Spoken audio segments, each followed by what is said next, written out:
So this new anime has no doubt been compared to Spy X Family, and to be honest, I can sort of forgive them for why they've done it. After all, on first glance, there's little difference in premise. People from the underworld take in a child and play family with them until it stops being play and just starts being the real deal. And before all of you predictably go theorizing on if this is a new trend that will finally topple the dreaded isekai from its throne of the most popular genre out there, of course not. Have you gone mad? It's time to accept the sad reality that most animes are adaptations, not original works of art, and thus so long as there is an unadapted isekai out there, the onslaught will never end. But yes, you can put away those shields, audience, because to my not inconsiderable surprise, Buddy Daddies is actually pretty fun. Spy X Family went for a spy comedy routine and it felt flat to me because of its rampant cliches, murky character portrayal, and Anya, whose sole purpose in the story was to be a stupid child, made it impossible for me to watch the anime without me wanting to punch something in the genitals out of frustration, and so Buddy Daddy instead embraces a more serious tone and a more abstract setting. In a roughly modern age, there are these two boys who are also hired assassins. One is a blonde, easygoing playboy who uses his easygoingness as a coping mechanism since he blames himself for the death of his girlfriend as a child. The other is a black-haired super assassin, the son of the local dynasty of assassins whose upbringing can be accurately described as a bit shit, leaving him a dry and emotionless husk of a man who outside of his job would rather sit and play video games all day, aka do the escapism in a way his parents would disapprove of. And one day, while on the job, they find a little 4-year-old girl who, through a chain of weird events, they end up, the correct English term would be adopting,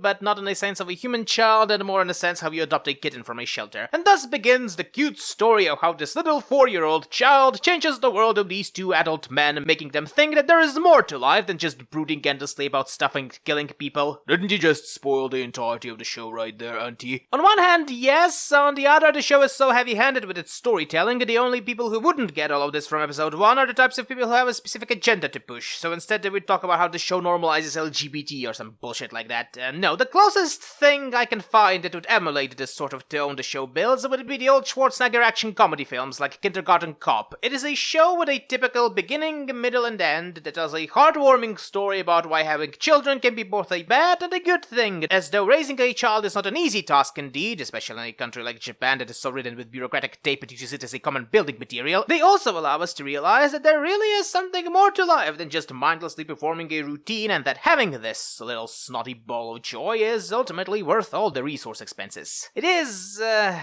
good to have these sorts of shows in between all the power fantasy, for it too performs that role, albeit in a very roundabout way. The graphics of the show are pretty neat, the characters are recognizable and memorable enough, the music is a hit and miss, it's the usual criminal saxophone, common for these modern crime shows, and I feel that the only memorable thing from it is that one song where the singer goes, "Buddy Daddies," over and over again. The bottom line is, the show is a very good 80s action comedy, and don't expect anything more out of it. To be perfectly honest with you, I do miss these sorts of shows. These days it kinda feels like a dying breed.